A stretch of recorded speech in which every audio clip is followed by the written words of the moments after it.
Hello दोस्तों, मैं अमित कुमार और आप देख रहे हैं योर केमिस्ट्री टीचर। और हम लोग सब्जेक्टिव का सीरीज कर रहे थे, शॉर्ट क्वेश्चन का सीरीज देख रहे थे, जिसमें हम लोग एक वीडियो देख चुके थे, जिसमें हम लोग 5 क्वेश्चन को कर चुके हैं। आज मेरा ये शॉर्ट क्वेश्चन का सेकंड वीडियो है। ये अगर आप पहले वीडियो नहीं देखे हैं तो डिस्क्रिप्शन में उसका लिंक दिया हुआ है, आप उसे देख लें। और ये जो 2022 में एग्ज़ाम देने वाले हैं 12th का, उनके केमिस्ट्री का शॉर्ट क्वेश्चन का ये वीडियो है। चलते हैं तो आज के जो पहला क्वेश्चन होगा और सीरीज का छठा क्वेश्चन। हम लोग 5 क्वेश्चन को कर चुके थे, 5 क्वेश्चन को हमने देखा था, आज से छठा क्वेश्चन को देखेंगे। तो चलते हैं, आज की पहला क्वेश्चन क्या है। Aniline is less basic than methyl amine. भाई, एनिलीन मिथाइल अमीन से कम क्षारीय है, क्यों? एनिलीन जो होता है ना, एनिलीन देखिएगा ध्यान से, एनिलीन जो है ना बेंजीन के ऊपर NH2, एनिलीन जो होता है मिथाइल अमीन CH3NH2। यहाँ पर देखिए इसके पास भी 2 इलेक्ट्रॉन है, क्योंकि नाइट्रोजन के बाहर में 5 इलेक्ट्रॉन होते हैं, तो 2 इलेक्ट्रॉन इनके पास है और 2 इलेक्ट्रॉन इनके पास भी है। लेकिन ये क्या करेगा, यहाँ पर अगर इस बॉन्ड को हटा लिया जाए, इस बॉन्ड को हमने हटा के देखा है, ये बॉन्ड को हटा के, तो यहाँ पर आपको इस तरह से बॉन्ड का नज़र आएगा बेंजीन में। तो यहाँ पर हमको रेजोनेंस लगता है, अनुनाद। देखिए ये लोन पेयर हो गया, ये सिग्मा हो गया, ये पाई हो गया, एक कंजुगेशन लग गया, रेजोनेंस अनुनाद का कंजुगेशन लग गया। यहाँ पर ये इलेक्ट्रॉन नीचे रिंग में आएगा, ये आगे जाएगा, फिर यहाँ से इलेक्ट्रॉन यहाँ आएगा, ये इस तरह से घूमेगा, इलेक्ट्रॉन घूमेगा। लेकिन यहाँ पर के जो इलेक्ट्रॉन है ना, यहाँ पर कोई अनुनाद नहीं बनेगा, तो ये अस्थाई नहीं है, ये तुरंत किसी को दे सकता। ये इलेक्ट्रॉन जो है ना, ये क्या करेगा, रिंग में उतरेगा तो आसानी से त्याग नहीं करेगा। तो मिथाइल अमीन, क्वेश्चन समझिए, aniline is less basic than methyl amine. भाई, एनिलीन मिथाइल अमीन से कम क्षारीय है, क्यों? दोनों आपको आंसर देते हैं, इंग्लिश में भी और हिंदी में। तो देखिए, in aniline the lone pair, inline pair नहीं होगा, लोन पेयर होगा। The lone pair of electrons is delocalised into benzene ring. जो एनिलीन के जो लोन पेयर है ना, वह बेंजीन के रिंग में घूमेगा, रेजोनेंस हुआ, अनुनाद हुआ तो घूमेगा। लेकिन मिथाइल अमीन का जो लोन पेयर है वह रेजोनेंस नहीं बनाएगा। तो जिसके कारण ये देख लीजिए, जिसके कारण ये क्या हो जाएगा आपका, एनिलीन में इलेक्ट्रॉन का निर्जन जोड़ी रेजोनेंस के द्वारा बेंजीन रिंग के निर्जन जोड़ी को आसानी से त्याग नहीं कर सकता। लेकिन मिथाइल अमीन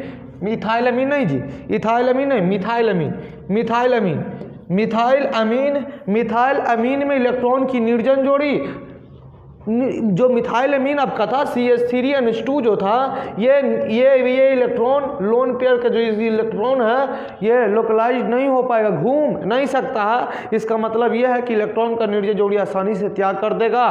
तो अतः यह कारण है कि एनिलीन मिथाइल अमीन से कम क्षारीय होता है। फिर से समझिए, एनिलीन का इलेक्ट्रॉन रिंग में आकर, एनिलीन का इलेक्ट्रॉन रिंग में आकर घूमना चालू करेगा, डिक्लोज्ड होगा, लेकिन मिथाइल अमीन का नहीं। चलिए अगले क्वेश्चन क्या कर रहे हैं बच्चे, अगले क्वेश्चन देखिए। Formic acid is stronger than acetic acid. भाई, फॉर्मिक एसिड जो है ना, एसिटिक एसिड से ज़्यादा हम लिए हैं, क्यों? फॉर्मिक एसिड का फार्मूला क्या होता है? फॉर्मिक एसिड का फार्मूला होता है HC≡OH। एसिटिक एसिड का क्या होता है? CH3C≡OH। देखिए क्वेश्चन को समझिए, क्वेश्चन कुछ नहीं होता। फॉर्मिक एसिड, एसिटिक एसिड, ये फॉर्मिक एसिड में इलेक्ट्रॉन जो है ना, ये यहाँ पर H है, यहाँ पर देखा जाए तो CH3 है। इसे बोलते हैं डोनर ग्रुप। ये किसी को डोनर ग्रुप है, हम किसी को दे सकते हैं। इसमें कोई डोनर ग्रुप नहीं है, तो आंसर में यही लिखना होगा आपको। फिर से क्वेश्चन समझिए, फॉर्मिक अम्ल एसिटिक अम्ल से अधिक प्रबल है क्यों? तो देख लीजिए, आपको आगे समझ लीजिए। एसिटिक एसिड में डोनर समूह है, इसको बोलते हैं डोनर समूह, इसको डोनर समूह नहीं बोलते। तो देखिए आंसर जो है आगे इंग्लिश देख लीजिए, in acetic acid donor group is present. Acetic acid में डोनर ग्रुप ये CH3 है, CH3 डोनर ग्रुप है। जो डोनर ग्रुप क्या करता है, एसिडिटी को कम कर देता है, इसलिए फॉर्मिक एसिड जो होता है ना स्ट्रॉन्गर होता है, किसके अपेक्षा? एसिटिक एसिड का। आंसर देख लीजिए, एसिटिक अम्ल में डोनर ग्रुप उपस्थित है। एसिटिक अम्ल में डोनर ग्रुप उपस्थित है और डोनर ग्रुप अम्लीयता को क्या कर देता है? घटा देता है। जिसमें डोनर ग्रुप रहेगा अम्लीयता को घटा देगा, इसलिए फॉर्मिक अम्ल की अम्लीयता एसिटिक अम्ल से अधिक होती है। एक बार फिर से समझ लीजिए, जिसमें डोनर समूह रहेगा, जिसमें डोनर समूह रहेगा वे अम्लीयता को कम कर देगा। तो फॉर्मिक एसिड में कोई भी वहाँ पर डोनर समूह नहीं है, कोई भी डोनर समूह नहीं है, लेकिन एसिटिक एसिड में डोनर समूह है। चलते अगले क्वेश्चन को याद देखते हैं। अगले क्वेश्चन आपका है, अगले क्वेश्चन क्या कर रहा है जो समझ लेते हैं। अगले क्वेश्चन क्या है भाई? अगले क्वेश्चन आपका है the boiling point of ether. The boiling point of ether, boiling point means ether का जो क्वथनांक होगा ना, बॉइलिंग पॉइंट होगा, is must lower than that of alcohol. भाई अल्कोहल की अपेक्षा कम होता है क्यों? फिर से एक बार क्वेश्चन को समझिए, ईथर का क्वथनांक अल्कोहल से काफ़ी कम होता है क्यों? ईथर का क्वथनांक जो होता है ना अल्कोहल से काफ़ी कम होता है क्यों? ऐसा क्या बात है कि अल्कोहल का क्वथनांक ज़्यादा होता है, ईथर का क्वथनांक कम होता है? यहाँ पर जो भी क्वथनांक में है तो इसका मतलब है H बॉन्ड का फॉर्मेशन होता होगा। वाटर के साथ H बॉन्ड बनाता है कि नहीं बनाता है, ये आपको अलग चीज़ है। लेकिन यहाँ पर ईथर का क्वथनांक अल्कोहल से काफ़ी कम होता है, मीन्स ईथर का अणु के बीच H बॉन्ड बन रहा है, अल्कोहल के बीच बन रहा है, वह चेक करना होगा। तो जी अल्कोहल क्या होता है? अल्कोहल में होता है ROH। फिर क्या हम लिख सकते हैं? ROH। इस तरह से यहाँ पर कौन बॉन्ड बनेगा? H bond. H बॉन्ड का फॉर्मेशन हो जाएगा। हाइड्रोजन 3 के साथ बॉन्ड बनाता है। देखिए जब हाइड्रोजन फोन करेगा, जब हाइड्रोजन फोन करेगा ना तो H बॉन्ड बनेगा। जब हाइड्रोजन फोन करेगा तो H बॉन्ड बनेगा, याद रखिएगा। जब हाइड्रोजन फोन करता है तो H बॉन्ड मीन्स F के साथ, O के साथ, N के साथ, तो H बॉन्ड ही रहेगा आपको।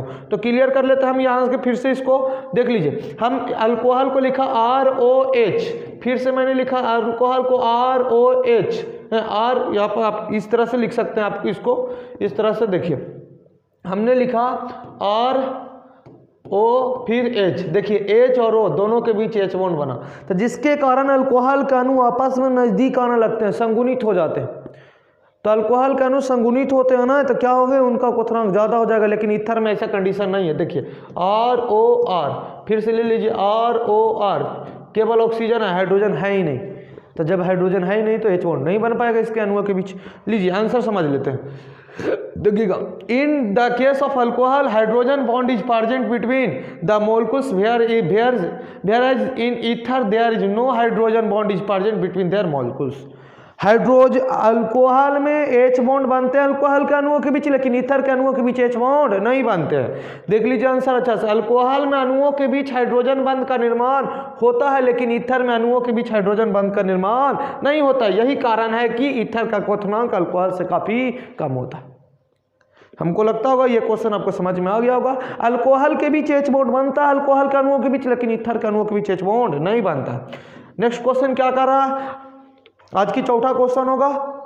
देखिए, alcohol is soluble in water but benzene is insoluble. भाई अल्कोहल जो है जल में घुलनशील है, अल्कोहल जल में घुलनशील है, लेकिन बेंजीन जल में घुलनशील नहीं है। क्यों?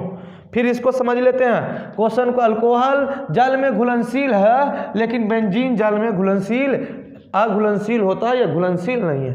क्यों? तो देखिए अल्कोहल ROH, लेकिन यही देखिए बेंजीन, ये आपका बेंजीन है, ठीक है, जल के अणु के साथ HOH, यहाँ पर H बॉन्ड बनेगा लेकिन इसके साथ H बॉन्ड नहीं बनेगा।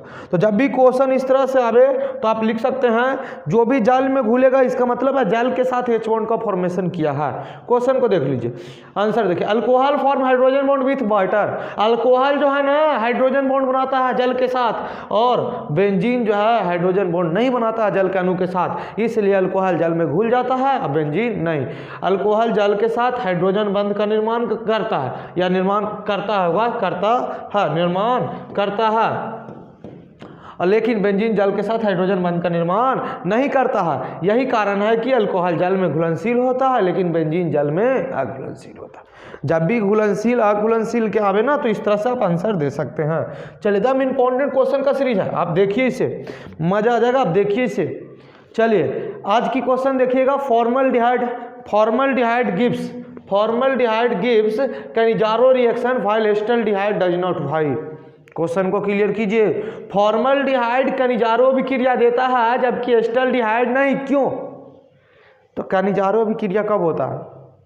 जब वहाँ पर अल्फा हाइड्रोजन नहीं होता, अल्फा हाइड्रोजन के अभाव में होता है। अल्फा हाइड्रोजन है तो कैनिजारो अभिक्रिया नहीं होगा। क्वेश्चन कर रहा फॉर्मल्डिहाइड देता है लेकिन एस्टल्डिहाइड नहीं, क्यों? तो लीजिए समझ लीजिए, फॉर्मल्डिहाइड देगा क्यों?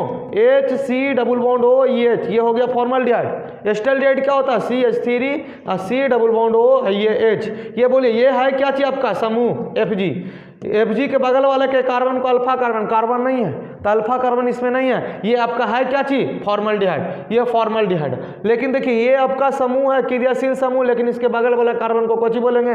Alpha carbon. ये आपका कौन कार्बन हो गया? Alpha carbon. और अल्फा कार्बन के साथ जो हाइड्रोजन होता है ना उसे अल्फा हाइड्रोजन कहते हैं।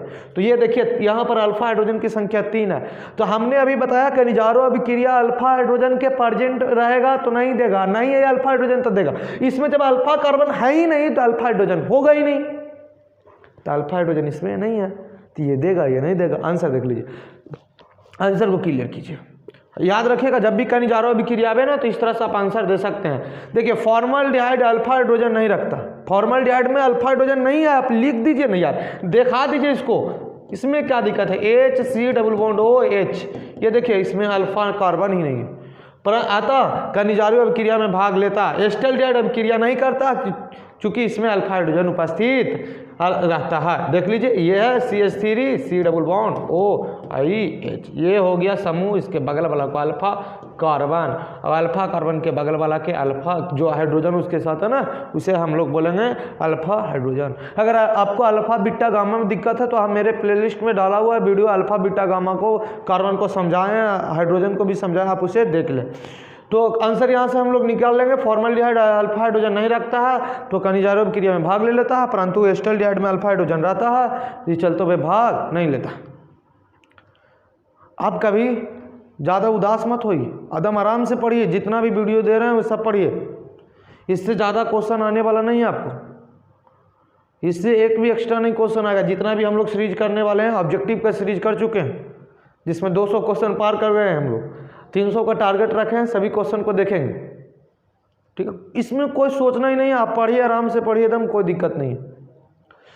तो फिर मिलते हैं हम लोग अगले वीडियो में, जब तक के लिए जय हिंद जय भारत।